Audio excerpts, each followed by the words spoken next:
Avec un copain, on avait pris des juniors, donc les juniors C, après on les a eu en D, après on les a eu en C. Donc on a quand même fait 6 ans. Après j'ai fait une pause en tant qu'entraîneur. Puis comme mon fils a pris des fonctions aussi au sein du club, à l'école de foot, j'ai eu l'envie de leur transmettre cette passion. Et puis quoi de mieux que de faire ça dans son club, quoi. Je pense que le mot famille, alors je pense qu'on va pouvoir utiliser ce mot pour tous les clubs, mais effectivement, je pense que c'est la grande famille.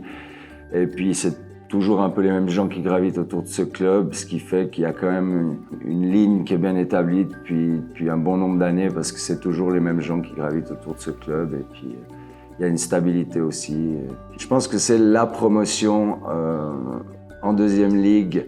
Match de barrage à Saillon, sauf erreur, où un grand joueur du club, Fabien Mottet, en train de revenir à son plus haut niveau footballistique, qui est rentré à la 90e minute avec le numéro 90, l'année du 90e anniversaire, et qui nous a marqué le but égalisateur et qui nous a permis de remporter le match au pénalty.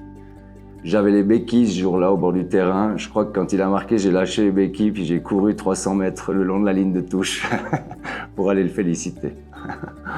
J'ai eu un junior qui est arrivé à l'entraînement avec une loupe et pendant tout l'entraînement, il creusait les taupinières pour pouvoir trouver les fourmis et chaque 5 minutes, il venait vers moi me montrer l'insecte qu'il avait trouvé. Donc c'était chou, je l'ai gentiment gardé avec moi, mais il n'a pas fait très long à l'école de foot. Mon premier entraînement avec l'équipe d'Yvan, il y en avait un qui était particulièrement cinglé dans l'équipe. Moi j'avais 15 ans, je suis arrivé avec mon sac, j'ai ouvert la porte.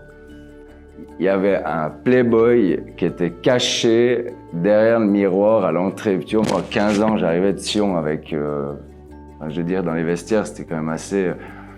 Et puis, quand je suis arrivé dans le vestiaire, j'ai ouvert la porte, il avait le Playboy sur le banc, les fracs en bas, et puis il se grattait la pioche. Puis moi, j'ouvre la porte, puis je dis « Bonjour ». Puis il me regarde, il me dit « Bonjour ». Donc c'est le fait marquant.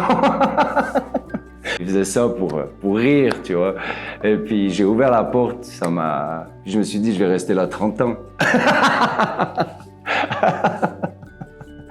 Mon souhait pour le 100e anniversaire, c'est vraiment de rester dans la continuité de ce qui se fait aujourd'hui, en amenant un plus, que ce soit au niveau de la première équipe ou au niveau du mouvement junior, enfin donner un nouveau souffle, même si le souffle est déjà bien là, et puis faire une superbe année, pourquoi pas gagner la coupe une fois.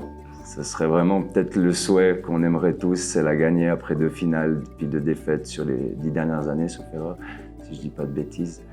Mais oui, je crois que c'est ça, et puis de rester dans cette continuité avec un mouvement junior bien actif, et puis voilà quoi.